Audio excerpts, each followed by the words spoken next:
सुधा बहुत खुश थी। आज उसकी ननद अपने बेटे के साथ उसके घर पर रहने के लिए आई थी। सुधा का एक 5 साल का बेटा है जिसका नाम अवी है। सुधा की ननद तो कुछ दिन बहुत अच्छे से रही पर एक दिन अवी दौड़ता हुआ आया। मम्मी देखो बुआ जी को क्या हो गया है, अनुज को कितना मार रही है। सुधा आटे सने हाथों से ही दौड़ती हुई आंगन में आई। दीदी डॉट क्या हो गया, आप इतनी गुस्से में क्यों हैं? अवी कह रहा था कि बुआ जी गुस्सा हो गई और अनुज को डंडे से मार रही है। सुधा ने रोते हुए अनुज को अपने सीने से लगा लिया। ममता सुधा की ननद मुझे मत रोको भाभी, मैं इसे मार डालूंगी, आज तुझे छोड़ूंगी नहीं। कहता है ये मेरा घर है। ये नहीं समझता कि जिस दिन से तेरी मामी आई है उस दिन ही मेरा और इसका आधा हक खत्म हो गया घर पर। जब से अवी हुआ है तब से तो हम इस घर के मेहमान बनकर रह गए हैं। अवी सही कहता है, ये उसका और उसके मम्मी पापा का घर है। तू अपने घर जा, और अनुज को धक्का दे दिया इसने। सुधा दीदी मैं माफी मांगती हूँ, बच्चों की बात का क्या बुरा मानना। बच्चे हैं, थोड़ी देर लड़ जाते हैं, अगले ही पल फिर साथ खेलने लगते हैं। सुधा मैं जा रही हूँ भाभी, भैया से कह देना कि इनका फोन आ गया था इसलिए जाना पड़ा। तभी सुधा की सास ममता की माँ चिल्लाती हुई आई। ये कैसा शोर हो रहा है आंगन में?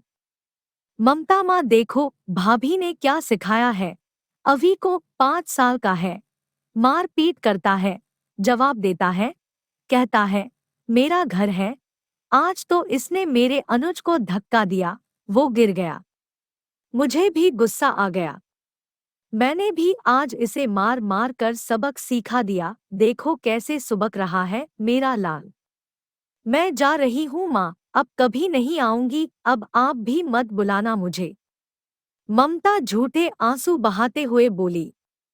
सासू माँ मत रो मेरी गुड़िया, जब से ये कर्म जली आई है मेरे और तेरे भाई के भाग फूट गए। एक लड़का भी नहीं संभाला जाता इस पर। मायके से जैसे संस्कार मिले हैं वैसे ही दिखाएगी यहाँ।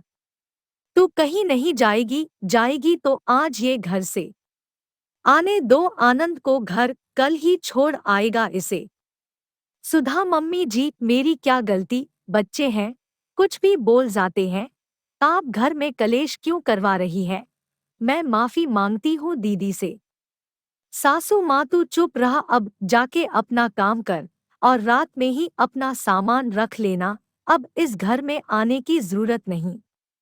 आनंद के आते ही ममता ने माँ को इशारा किया। माँ भैया आ गए और धीरे से अंदर वाले कमरे में सरक गई। पर्दे के पीछे दुबक कर आज परमानंद की अनुभूति करना चाहती थी। इसी दिन का तो ममता बेसब्री से इंतजार कर रही थी, कब भैया भाभी को खरी खोटी सुनाए। बचपन से ही ममता ऐसे ही स्वभाव की थी, किसी को बेइज्जत करने का मौका नहीं छोड़ती थी, ना ही किसी से उसकी बनती थी। घमंड तो 7वें आसमान पर था उसका, इसलिए एकलौता लड़का देखकर माँ पिताजी ने जीत से ब्याह दिया।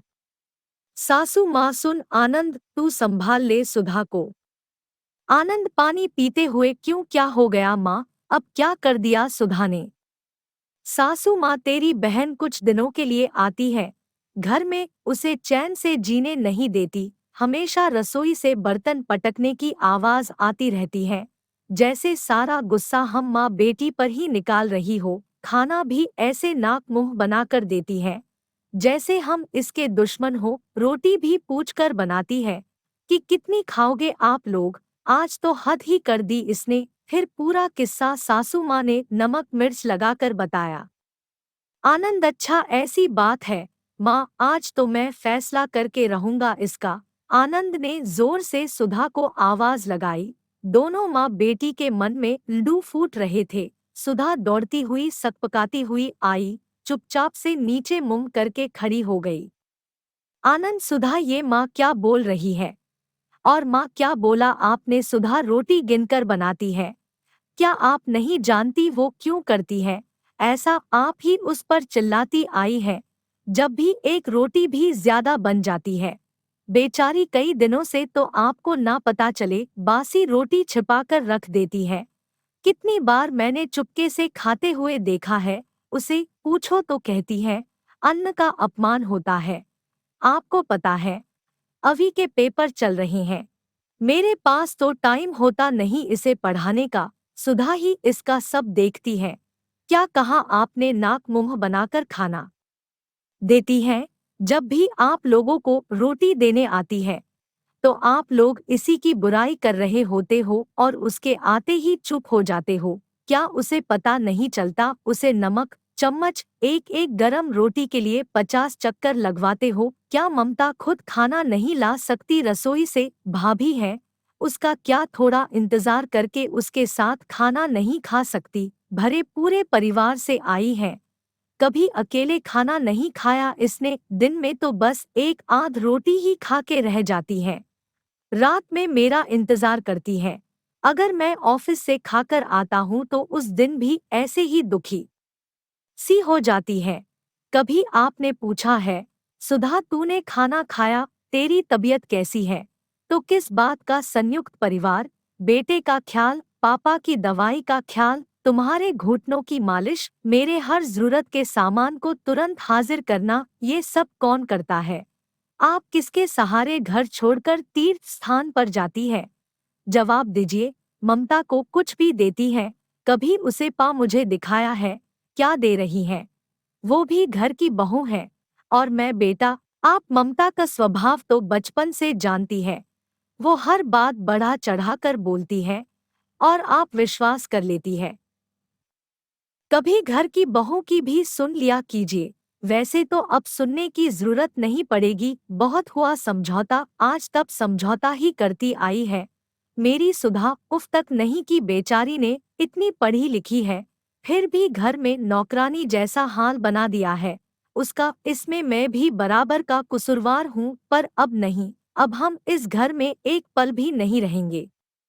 आप रहिए अपनी ममता के साथ, अब वही आपका सारा काम करेगी। सुधा की सास को कुछ समझ में नहीं आता है। वह सोचती है, यह क्या मैंने कर दिया। कहते हैं, बच्चे बूढ़े माँ बाप को बुढ़ापे में अकेला छोड़ जाते हैं। हर बार गलती बच्चों की नहीं होती, कई बार गलती माँ बाप की भी होती है। बच्चों को मजबूर कर देते हैं। घर छोड़ने पर समझौता दोनों तरफ से होता है। माँ, तब घर चलते हैं, हम चलते हैं। माँ आपकी सयानी बेटी है ना, घर के सारे काम करने के लिए। सुधा अपने पति के इस बदले रूप को निहारती ही रह गई। उसके आंसू रुकने का नाम नहीं ले रहे थे। आज उसे उसके समझौते का फल मिल चुका था। सुधा और आनंद घर छोड़कर किराए के मकान में रहने लगे, जाते हैं घर भी कभी कभी तीज त्योहारों पर। साथियों, जो समझौता आप लोगों के लिए हानिकारक हो उसे मत कीजिए। जीवन एक बार मिलता है, खुलकर जी लीजिए। अगर आपने इस वीडियो को पसंद किया है तो कृपया इसे लाइक करें, शेयर करें और हमारे YouTube चैनल को सब्सक्राइब करना न भूलें। आपका समर्थन हमारे लिए महत्वपूर्ण है और हम और भी ऐसे रोचक वीडियो आपके लिए लाने का प्रतिश्रुत हैं। धन्यवाद।